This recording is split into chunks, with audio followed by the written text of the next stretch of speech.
picking up where we left off, how did becoming a mother affect your professional ambitions? Well, I really can't say that becoming a mother affected my ambitions, but I can definitely say that becoming a mother was the beginning of my television writing career because having said that, I wasn't really allowed to work in publicity while I was pregnant. Henry Rogers, who I mentioned before, who was the head of Rogers and Cowan, called me up one day right after my daughter was born and said, I know you're mad at me. I know you're home doing nothing, like having a baby is doing nothing. And I would like, there's some people I want you to meet. There's an organization called Another Mother for Peace. And the people who head it are Donna Reed, the actress, and Barbara Avedon, who was a television writer who has sort of given it up, at least for a while, to run this organization. And you have to remember it was the height of the Vietnam War. 1968 was, one of the worst years. And he sent me over there because they needed help with public relations and publicity for the organization.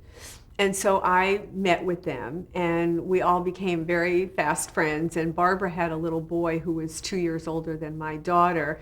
And so we would bring them to the office. It was very casual, very friendly, and it was a great place to sort of hang out because it was all women who were doing something political and something very active. And during that time, Barbara and I became very, very close friends. And Barbara, as I said, had been a television writer. She had written on many comedy shows. She was basically a comedy writer and was one of the few women at that time in the Writers Guild and working, in television. She had written Father Knows Best and Bewitched and, all kinds of shows. And my father had written a novel that had never been published. And it was, I think the actual title was Man of the House, but it was basically about a man who agreed with his wife that he would stay home for a year and write a novel, and she would get a job.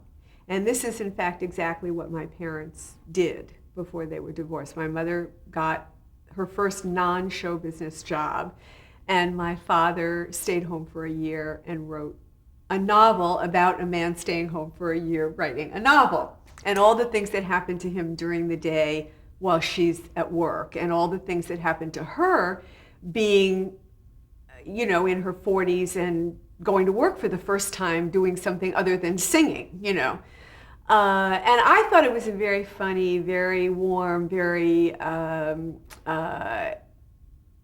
of interesting and unusual story.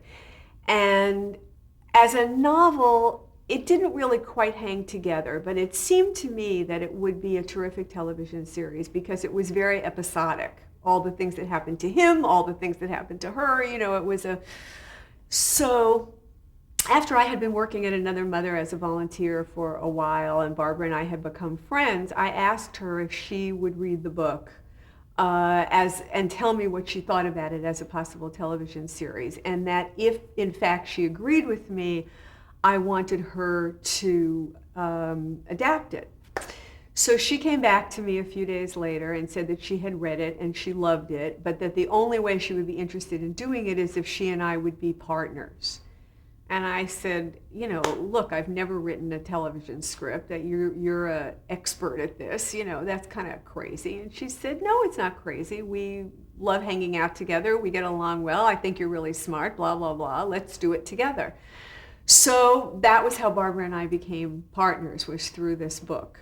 And we went and had a couple of meetings.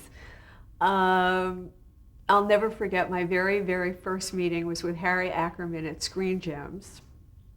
And I don't know if you know who Harry Ackerman is, but he was a very big-time producer in those days. And of course, Barbara had worked for him on Flying Nun or Gidget or something, I don't know, and they knew each other. And so we had this really nice meeting with him. He was kind of grandfatherly, and in a way, we felt like we were being patted on the head. You know, his sort of attitude was, what man is going to stay home for a year while his wife goes to work? I mean, it's not going to happen. You know, nice try, but it's not going to happen. And we kind of kept doing this, and which, by the way, we would later do on a number of projects, because we kept being, you know, I guess just one step beyond what anybody was willing to believe. And of course, a couple of years later, there was a movie called Mr. Mom, and not ours. And suddenly everyone believed that that could happen, you know. But that was what brought Barbara and I together. And in our rounds of meeting with people, we met with the man who had been Barbara's agent before, a guy named Joel Cohen. And this is the honest to God truth. We were sitting in his office having a chat, and basically she was introducing him to me and saying that we were going to be partners. And his secretary, whose name was Leah, walked into his office and said, Danny Arnold is on the phone. Do you want to take it, or do you want to call him back? And Joel smiled and he said, no, I'll take it. And he picked up the phone and he said, you'll never guess who's sitting in my office. Barbara Avedon and her partner, Barbara Corday. I was like, whoa. And Danny apparently said to him, send them over, I have a job for them. And we went to Danny's office that day, and he had been hired by ABC to develop a pilot for Barbara Eden after I Dream of Jeannie was off the air. ABC had given him money to hire 2 writers, or in what actually happened was 2 sets of writers, to develop 2 pilot scripts, one of which would become Barbara Eden's next project. So Danny, from happening to sit in Joel Cohen's office, Danny hired Barbara and me to do one script, and he hired Elias Davis and David Pollack to write the other script. And he gave us each an office at CBS Radford, where he had his office. And while Danny was creating Barney Miller with Ted Flicker in one room, we were each writing a Barbara Eden pilot in 2 other rooms. And neither of them, by the way, ever went to series, but that was my first paying job as a writer. Did he give you the story for the pilot, or did he? No, we had to come up with an idea, and it had to be sufficiently different from what David and Elias were doing. And, you know, we all kind of talked about them together. I mean, Danny was just such an unbelievable talent. I mean, I have never, ever met anybody more talented than Danny Arnold. I don't know whether you guys have an interview with him, but he was spectacular. I thought Barney Miller was one of the best shows ever on television. And he was a wild man too, but we had a great time doing that. Danny, this is how Danny would work. We would come in with a draft of a script, and he would read it, and he would call us in, and he would say, this is great, I love this is really great. Why don't we take everything that's in Act 2 and move it into Act 1 and come up with something new for Act 2? And we would go, what? This went on for like 3 months, you know, constantly, but he would always say he loved it. He would always say, which is a great lesson for working with writers, you know, finding the good stuff, finding the things to say that would push a writer forward, you know, where instead of being dejected that there was so much work to do, that they would be energized to go back to their office and do more, you know. And that's what Danny did. I learned so much working for him, so much. And later, he hired us to do Fish, which was a spin-off of Barney Miller with the Fish character, the Abe Vigoda character. And we did, I think, 19 episodes or something of Fish. So it all sort of comes around. You know? Yeah. So going back, you said that pilot didn't go anywhere. No. What did you guys do next after that job? I don't think I remember I mean, I don't know the chronology. Mm-hmm. I don't really know what was next? How did you go about getting jobs at that time? Did you use an agent? Well, we did have an agent. Joel Cohn continued to represent us for a short time, and then we went to Adams, Ray, and Rosenberg, which became Triad, which was bought by William Morris. So the agents at Adams, Ray, and Rosenberg, which was a very successful kind of boutique agency, got us a lot of jobs in the early 70s. They were very, very active television agents. And Sam Adams was the one who broke us into dramas. We had only done comedy up to that point. And Sam Adams, this is another funny thing about being women. Again, in those days, there weren't that many women working as writers in television. And, Barbara had these credits from before I ever met her, which put us in a very good position because I was just sort of an added, nobody really knew what they were getting with me, but they knew what they were getting with her, So I suppose they figured, well, how bad can it be? It was sort of great to be able to go in on her coattails, And in the comedy world, she had a lot of half-hour credits, so we were pretty okay in comedy. But Sam Adams was the one who sent us to Universal, and there was a show that was set in high school. And I think the feeling was that women could write high school kids, because we would never have gotten like a cop show or something. That in those days, that would not have happened. But this high school show where we were writing about 16-year-olds, that was kind of acceptable. And the show, when we went on the show, it was called Senior Year. And I know it had another name, and I can't remember. Might have been Sons and Daughters. Sons and Daughters, that's it. That's exactly it. We always called it Senior Year, and I couldn't remember what they changed it to. And we were hired to write an episode, and that was where I met my ex-husband, Barney Rosenzweig. He was, for a very short time, a producer on that show. David Levinson was the executive producer, and Barney was the producer. And they hired us to write this one episode. And by the time we were finished with it, I think, Barney was already gone, and we wound up being hired for, I think, 3 more. I think we did at least 4 episodes of that show. And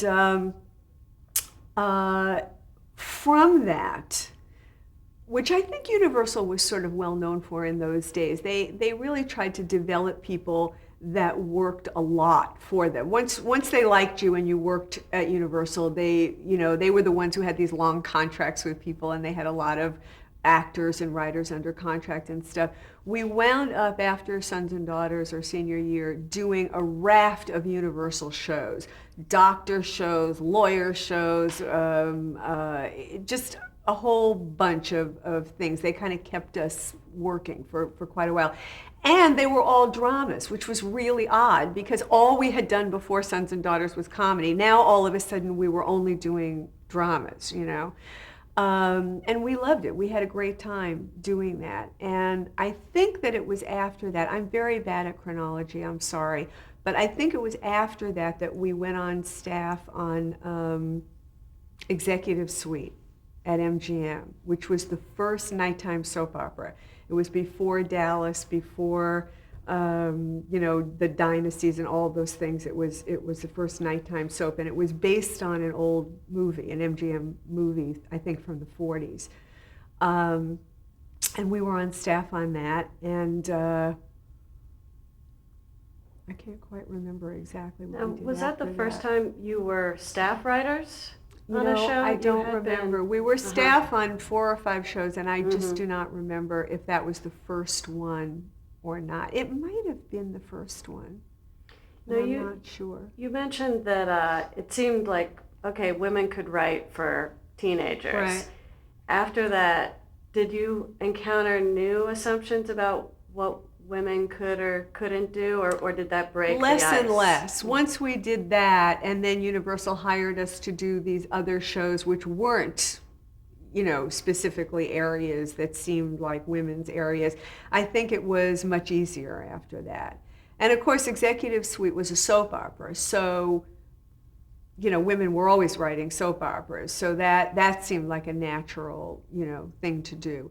But we did write, I think, 2 episodes of Medical Center, and that was certainly not a female kind of show to do. We loved working for Don Brinkley and Frank Lixman on Medical Center. They were the first producers that we ever worked for who closed the door at 6 o'clock and went home. And it was the first time we ever knew, really, that you could do that. Danny Arnold, for instance, would stay till 2 o'clock in the morning. He had to have the pizza and the Chinese food at 2 in the morning because he thought you weren't funny until 2 in the morning. These guys had families and kids and that they wanted to get home to. And they seemed to really know how to make a show in a reasonable number of hours. And Barbara and I decided then that we were going to try to only work for happily married producers for the rest of our careers. It was a big eye-opener to be done working at 6 o'clock. And we really did try to work that way more and more as we went along. In the middle of all these shows, in 1974, we pitched the idea of Cagney and Lacey to Filmways, which was then a feature film company, the president of which was Ed Feldman, who they had just made a movie called Fuzz, which was a male buddy movie with Donald Sutherland and Elliot Gould. And it was kind of a comedy cop thing, one of those Newman Redford type movies. And it had been pretty successful. And at the same time, if you can possibly get your mind back to what you've read about 1974, Barbara and I were both very actively involved in the women's movement, and both in consciousness raising groups, and both very interested in women's issues. And we were reading a whole bunch of books about women's issues. And one of them was a book called From Reverence to Rape, A History of Women in the Movies by Molly Haskell, who was the film critic for The Village Voice, and a very bright woman. In the book, she makes the point that at that time, there had never been a female buddy movie.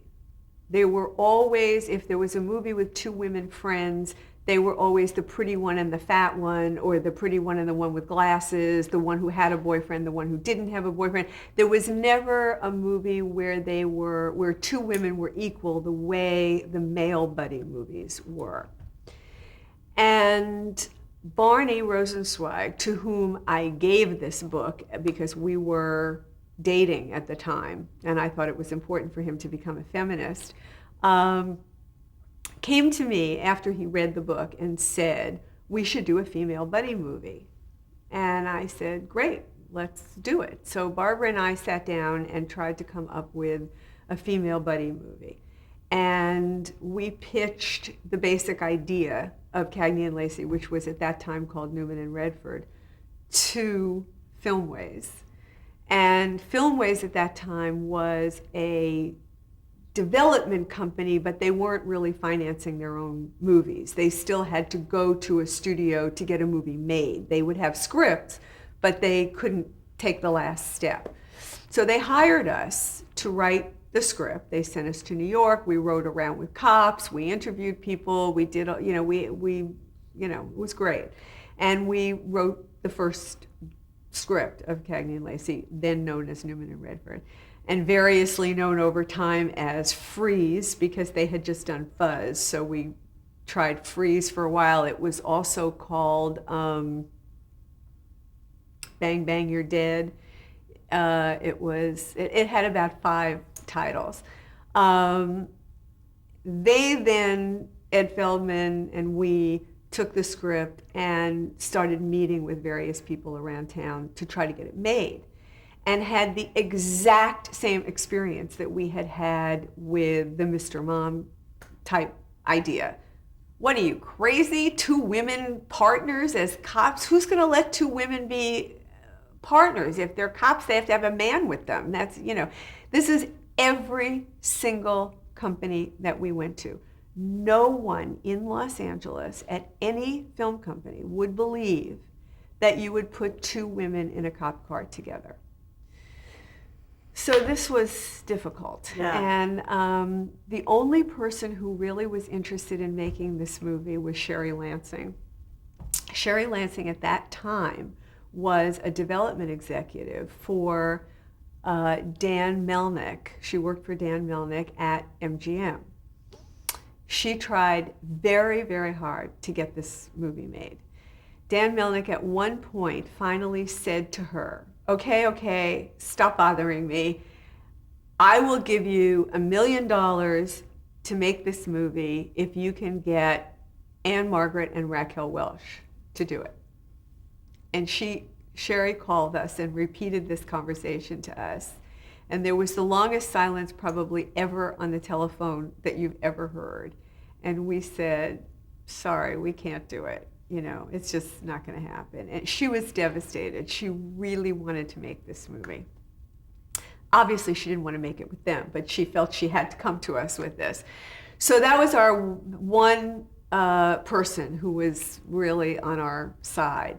And we put it away for a while, and then we tried to sell it as a television movie. Now, let me pause a second before we get into you trying to sell it as a TV movie. So you two continued, you and Barbara continued to write for TV. Absolutely. While you had this film that you loved and you were trying. It was just a script. I mean, there was nothing. Right. We got paid for the script, and that was it. We had to earn a living, and we loved television. So there was we weren't like suddenly going to try to become movie writers. It was just that script that we had. But what's kind of interesting is one of the shows you worked on in that time did have a very strong female lead character, and that was Wonder Woman. Right. So some things were changing, but not enough to... Well, of course, Cagney and Lacey weren't wearing those outfits that Wonder Woman was wearing, As feminists, what did you two think about Wonder Woman? Actually, I thought Wonder Woman was great. I mean, she, even as a feminist, I thought that she was very empowered and I thought that young girls could definitely have a feeling of strength from watching that show. I didn't think there was anything embarrassing about it. The outfit was the outfit, but it was the comic book outfit, so they certainly weren't going to change it. And Linda Carter did look pretty fantastic in it. And I think the guys, Doug Kramer and I'll think of his name in a minute, his partner that were producing it, were very open to wanting it to be more of the time. There's, I think, as with any comic book characters, you use what's good, but you update it as best you can within the context of the idea. You try to write it for today's audience, not for a 40-year-old audience.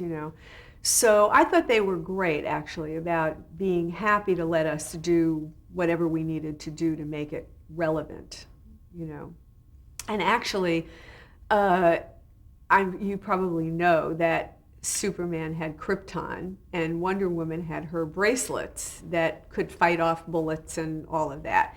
And we didn't know until we were writing the show that the metal that her bracelets were made of had never had a name in the comic books, like kryptonite or whatever that stuff is.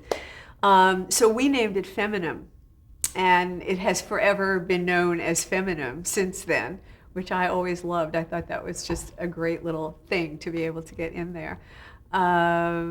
And it's funny how many students have come to me in the last few years who are doing their thesis papers or even their PhD dissertations on women characters, on television, who want to talk about Wonder Woman. It's just the funniest thing to me. That seems to be one of those iconic characters that they discover, and they want to talk about the feminist point of view about Wonder Woman, But we wrote a lot of television shows during that time.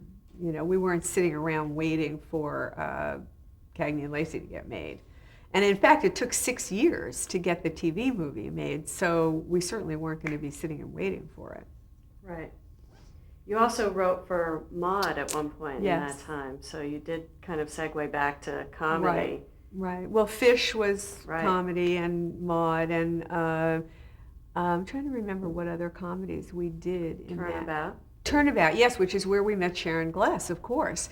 And that was a fun and very difficult show to write. Probably one of the most difficult shows we ever worked on, because the story of Turnabout had to do with a husband and wife who switched bodies as the result of buying a Buddha that they didn't know when they touched it would have this effect on them. So when you're sitting and trying to write a script and you're writing dialogue and somebody is constantly saying, wait, does he say that when he's in her body or does he say that when he's in his body? It is the craziest, because things would be funny if I'm a man but I look like a woman, but they wouldn't be that funny if I were a man looking like a man. So you would have Sharon sitting with her legs crossed and smoking a cigar and talking like a guy, and you would have John Shuck sitting with an apron on, you know, very daintily talking like a woman, and it was the most confusing thing. It just drove everybody insane. But Sharon was fabulous, as I think she always was in anything she did. And when Barbara and I were invited to see the pilot of Turnabout as possible staff writers, we immediately called Barney Rosenzweig after we saw the pilot and said, we just found Chris Cagney. This woman is perfect for that role. And it took years for that to happen, but it finally happened. What did you see in her that was so perfect? I think she had the perfect combination of humor, strength, a look that belied her humor and her strength. She had a very ladylike, kind of waspy look, which is what we were looking for to go against the Tyne Daly character, or what became the Tyne Daly character. She was able to be dramatic and funny, which is very difficult, and be extremely attractive, because she was going to be the single one, and there would be a lot of episodes about, you know, dating and romance and all of that. So it was difficult to find the right person for that role, and she just seemed perfect to us, and ultimately I think was perfect. It took us quite a while to get there, but I think ultimately we were right, which in casting doesn't happen all that often. Okay, we're going to take a break and come back to talk more about Cagney.